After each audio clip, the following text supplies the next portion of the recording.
All right, shalom, shalom. I'm gonna start off this video by giving all praise, honor, and glory to Yahweh, Bahashem, Yahweh Shai, Bahashem, Rakakwadash. Double honors to the elder apostles and the bishops of Great Millstone that rule well, that teach well, while learn this truth 100% according to the Bible. And I also want to say shalom to the elect, the 144,000 men, prophets, servants, scattered abroad the four corners of the earth, and shalom to the Akwaf, which are the sisters that are sincere and your children. Shalom, right? And in today's video is going to be another video from the brother, the Hopeful Elect 3. Like I said, that brother has a lot of good videos on his page. And, this is basically a video that I found on his channel. And it was a good video. And, as in the middle of me watching it, the spirit jumped on me to I'm going to do a video on this. But it just goes to show you the average mindset of the so-called Negro, Latino, Native American, that they love Esau, man. It's like no matter what they go through, and this guy's about to basically tell a story.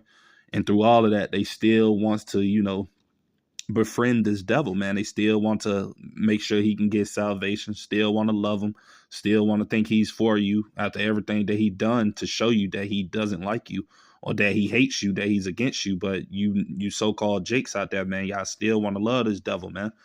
So our people suffer from Stockholm syndrome. And I'm gonna look that up, and that word Stockholm syndrome, I'm gonna look it up and we're gonna get the definition of it, right? All right, so I'm gonna look up the word real quick. Stockholm syndrome, right? Syndrome. Right? So this is the definition of Stockholm syndrome. And it says the feelings of the feelings of trust or affection felt in many cases of kidnapping or hostage taken by a victim towards a captor. And that's very much pretty self-explanatory right there. We know that Esau obviously came and got us, and dispersed us from the four corners of the earth, man. And, through the transatlantic slave trade, where we was basically, dispersed and went all out in different nations and different places of that nature, right? And especially the Jakes here in Americas, man, they suffer from that, by basically having sympathy towards their captor, which is no other than Esau Edom, the so-called white man, do everything it is that he has put our people through, and made our people suffer and things of that nature, and continuously, doing to our people now, with all of the poisons being in the food, with us, not knowing what it is that you're consuming, just plenty other evils that this devil continues to do to us, man, not making us equal to them at all, not seeing us as them, or being equal to them, looking at us as less than a man, as they would call us, back in the days, that the average so-called Negro, Latino, Native American man is half of a man compared in the eyes of this devil, man. But, our people still want to continue to trust in him and believe that he has our best interest and that we're supposed to lean upon him. That's wrong. But, hey, that's just the mindset of Jake, man, and I'm gonna get another precept for that,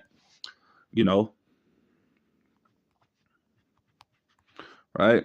I'm gonna go to Hosea 4:6, right? And it says, my people, right, which are the Lord's people, the so-called Negroes, Latinos, Native Americans, which makes up the biblical Hebrew Israelites as well, with the speckled birds that may look like these heathen nations, but your seed line goes back to Abraham, Isaac, and Jacob.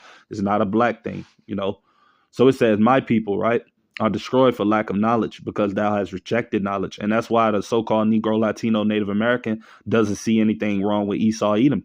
They don't see this devil as being a threat or being who he is. They don't want to accept him for who he is, which is the devil, according to the Bible. They don't want to accept that because they reject the knowledge of the scriptures, man. Because if our people had knowledge and understanding of the Bible and truly repented and turned back to Yahweh Bashem Yahweh Shai, then guess what? They will know that this man is the devil, and they will know not to befriend him, not to trust in him, not to believe in his laws, his legislations, his bills, his machinations, and things that he come out with, all of this different type of stuff. Our people will be wise of these things if they turn to the Bible, but they don't want to, So it says, I'm gonna read it from the top. My people are destroyed for lack of knowledge, because thou hast rejected knowledge. I will also reject thee, that thou shalt be no priest to me, seeing thou hast forgotten the law of thy power. I also, Salakia, I will also forget thy children.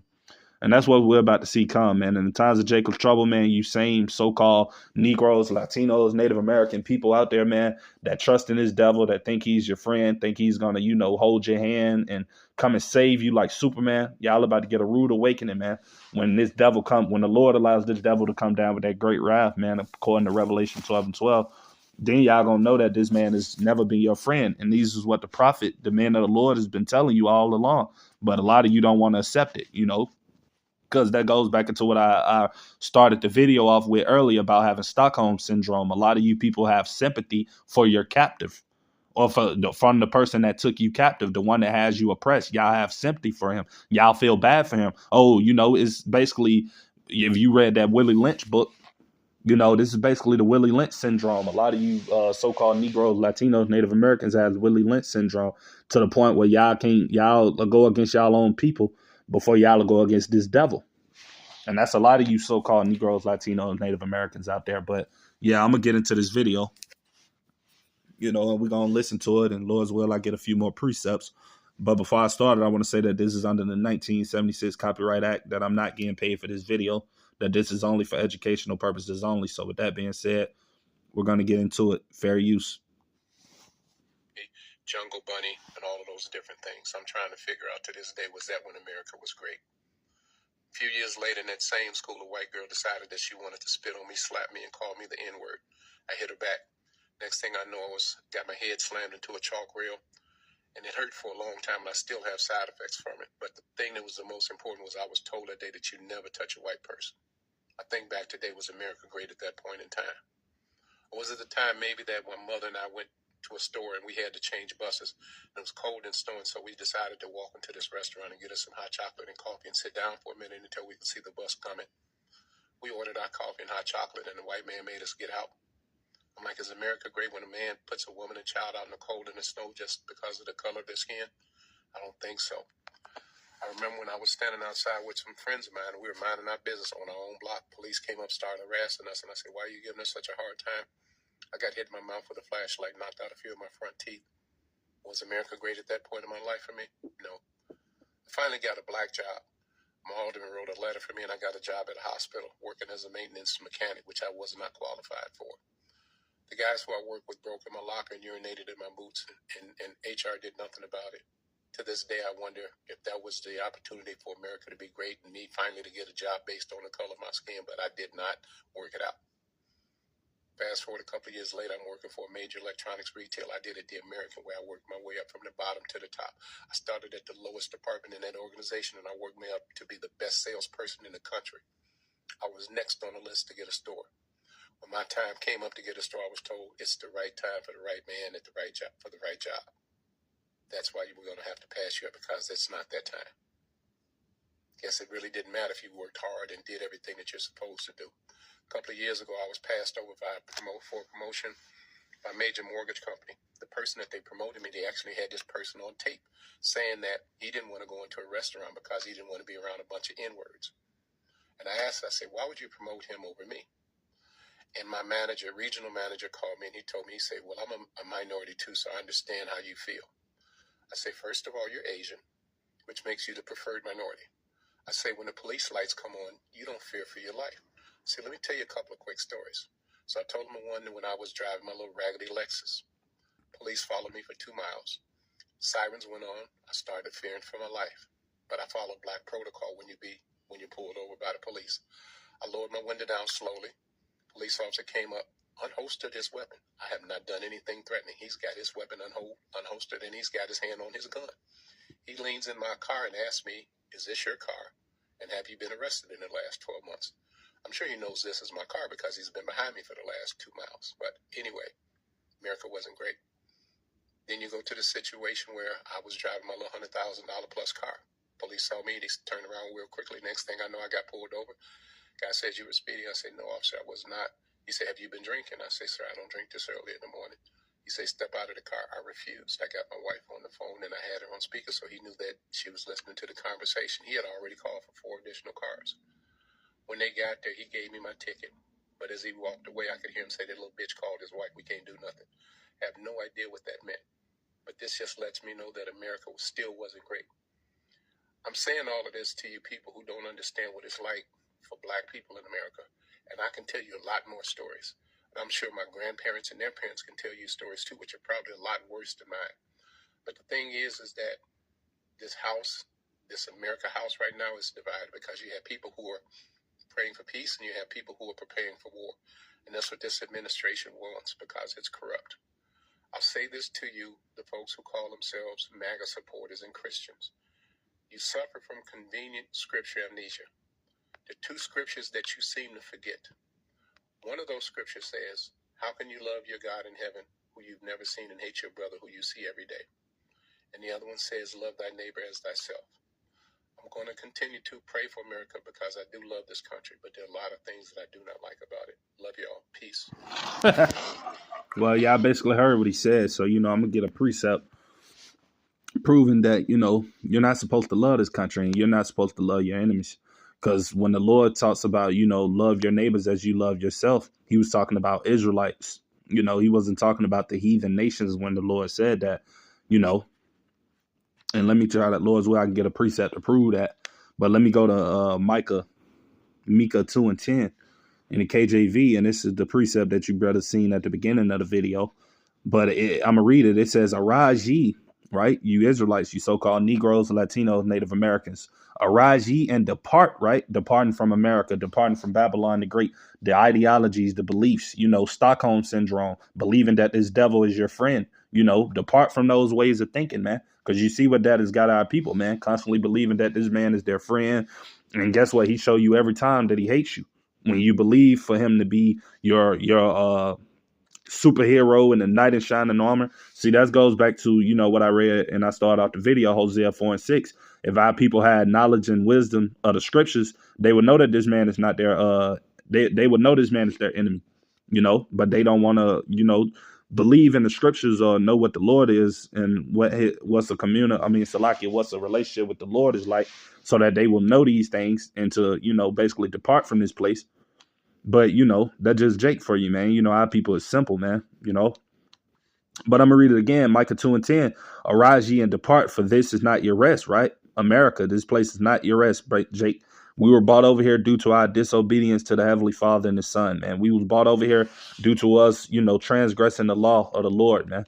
So this is our punishment, man. That's why we're over here. And that's why we're going through the things that we go through with these devils, man, why they're oppressing us, why they have their foot upon our necks, and why we're being, shot down the streets for nothing. And these is why we're going through these things, man, due to the curses that have been put upon us, right? And it says, for this is not your rest, because it is polluted. And America is very polluted. You look at that word polluted, it means something that is very filthy. And this place is filthy, man. So many spirits is running rampant in this place. This is the valley of the shadow of death, as it tells you about in the book of Psalms 23:4. So America is very polluted, very wicked, And it said, it shall destroy you even with the sword destruction. And you seeing a lot of our people be destroyed from this place. You got, like I said, Jake's being shot down day in and day out in the streets. Jake's on drugs out here. Jake has high blood pressure. This place is doing nothing but destroying you people. And that's because you don't turn to the Lord. So this place is going to continue to destroy our people, man. So ultimately, the times of Jacob's trouble come and the Lord has to get rid of 2/3 of you. But, the Lord's men, the elect, they have obtained these things and been able to depart from this place. That's why the Lord say, let me go to that. Romans 11:7, basically proving to you this why a lot of our people still have Stockholm Syndrome, because they don't have the truth according to the Bible, right? So I'm going to read this. This is Romans 11:7 in the KJV, and it says, what then? Israel hath not obtained that which he seeketh for, right? But the election hath obtained it. And that's the elect, the 144,000. They have the truth according to the Bible. They know that Esau Edom is never going to accept us. They know that this man hates us. They know that this man is the devil. So we're not looking for America to be great again, because we know the Lord is about to destroy this place and bring forth his new kingdom upon this earth, man. So it says, but the election have obtained it, and the rest were blinded. See? And the rest of our people out here, they're blinded, man. That's why, even though they know that this white man is crooked and that he's evil, they're still going to accept him and, tolerate him, because they rather, live in this place and continue to benefit, work jobs and get a little money and, be able to, Jake is simple, man, So let me get what's another one? What's another precept? But yeah, that's basically pretty much everything, you know, what I wanted to say according to this video, you know, like yeah, our people, man, you know, they are blinded, man. And the reason they're blinded is because, you know, they don't have the knowledge and the wisdom and the understanding of the scriptures, man. You know, they okay with living in this world. You know, being in this world, according to what I read in Micah 2:1, that is filthy, that is polluted, that's meant to destroy you. Because this place is meant to destroy you, man. You wasn't coming over, you Jakes. The Lord didn't bring us over here into this captivity for us to prosper, man. For us to have millions and billions of dollars and think that we supposed to live like the white man, have a mansion and generational wealth and all of this stuff that Jake tries to accumulate here. Man, you know, and we see what happens to our people, them trying to, you know, basically chase after that lifestyle and what it always ends up with, you know, death. You know, that's what happens, man, because we were brought over here to suffer. The only ones that you see actually thriving in this society amongst our people are those that sold out, because that's the only way you're basically going to have, you know, a certain position or something in this world, or basically have money or something of that nature to be able to live good in this society. You're going to have to be a sellout or be wicked, you know, a sellout to your people, basically, man. So, you know, that's pretty much everything I wanted to say with today's video. You know, it was just a little quick hit, you know, something the Lord had on my spirit to say. You know, Lord's will, you brothers and sisters are edified. To the next time, I'm going to say shalom.